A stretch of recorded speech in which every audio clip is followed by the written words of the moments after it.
काय नेमकं मागणं आहे आणि कशासाठी आंदोलन?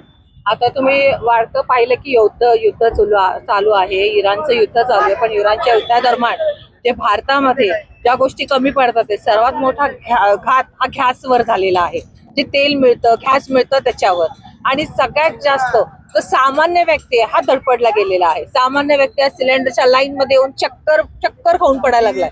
आज युद्ध चालू झाले तरी आपल्या सरकारला एवढी जाणीव नाहीये की भारत सरकार 140 कोटीची संख्या असताना सुद्धा त्यांच्यासाठी कोणत्या गोष्टी, कोणती सुविधा कोणत्या पद्धतीने उपलब्ध करून द्यायला पाहिजे अशी कोणती सरकार योजना सरकारकडे नाहीये. आज सिलेंडरसाठी वन भटकला आपण जातोय आणि आज वेळेवर लोक चुली पेटवून स्वयंपाक करतात. ते कुठेही सिलेंडर उपलब्ध होत नाहीये. आज जवळजवळ 1 महिना झालेला आहे.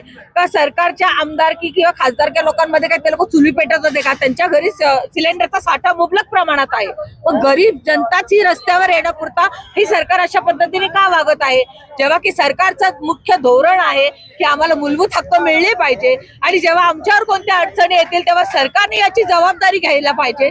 अशा वेळेस आमच्या सामान्य जनतेवर हाल होत आहे. भरपूर लोकांचे आमच्याकडे कंप्लेंट पण आलेले आहेत. लोक आम्हाला म्हणतात, ते विचारतात की आज आमच्यावर अशी परिस्थिती का उपलब्ध होते? तर सरकारी डोळे झाकून बसलेले आहे.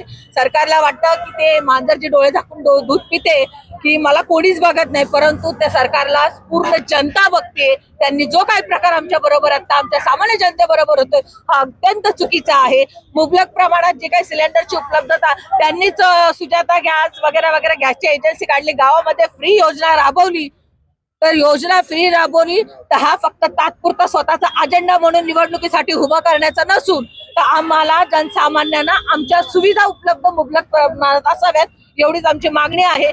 की आम्हाला सिलेंडर उपलब्ध होत नाही. आमच्या आयाबाया ज्या आहेत त्या आज चुलीवर अगदी रॉकेल सुद्धा भेटत नाही. राशन दुकानातून रॉकेल गायब केलेला आहे, रॉकेल सुद्धा तिथे भेटत नाही. चुली पेटवण्याचे दिवस आलेत. लाकडं तोडू शकत नाही, झाडं तोडू शकत नाही. म्हणजे सगळ्या गोष्टीत आमच्या पोटावर डायरेक्ट घात होतोय आणि तो होता कामा नये यासाठी आजचं हे मोठं आंदोलन आम्ही घेतलेलं आहे. महागाई देखील वाढत चाललेली आहे, या युद्धाचा परिणाम होतोय. हो, याची जबाबदारी कुणी घ्यावी? सरकारने घ्यावी. सरकारने तशा नोकऱ्या ठेवलेल्याच नाहीयेत. महागाई जर वाढत असेल तर प्रत्येक गोष्टीचा नोकरीमध्ये रेट वाढले पाहिजे, आमचे पगारी वाढ झाल्या पाहिजे. या सगळ्या गोष्टीकडे सरकारने दुर्लक्ष करत आहे. सरकार का लक्ष देत नाहीये की भरपूर तरुण हा शिकलेला आहे, त्यांना नोकरी सुविधा उपलब्ध होत नाहीये.